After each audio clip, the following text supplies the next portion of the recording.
మసాలా కూరల్లో వాడే garam masala powder వెజ్లోకైనా non వెజ్లోకైనా ఎందులోకైనా సరే ఒక్క స్పూన్ వేశారంటే టేస్ట్ అదిరిపోతుంది. బయట కొనే మసాలా పౌడర్ కన్నా 10 టైమ్స్ బెటర్ టేస్ట్ వస్తుంది ఈ గరం మసాలా పౌడర్.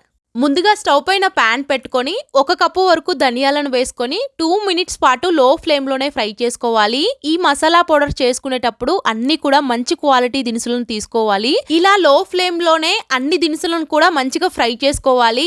ఇప్పుడు అదే ప్యాన్ లోకి 3 స్పూన్ల వరకు దాల్చిన చెక్క, 2 స్పూన్ల లవంగాలు, 1 స్పూన్ మిరియాలు కూడా వేసుకొని ఒక హాఫ్ నిమిషం ఫ్రై అయిన తర్వాత ఒక 10 బ్లాక్ ఎలాచి, 10 గ్రీన్ ఎలాచి, 2 స్పూన్ల వరకు జీలకర్ర కూడా వేసుకొని మళ్ళీ ఒక 2 నిమిషాల పాటు లో ఫ్లేమ్ లోనే మంచిగా ఫ్రై చేసుకోవాలి.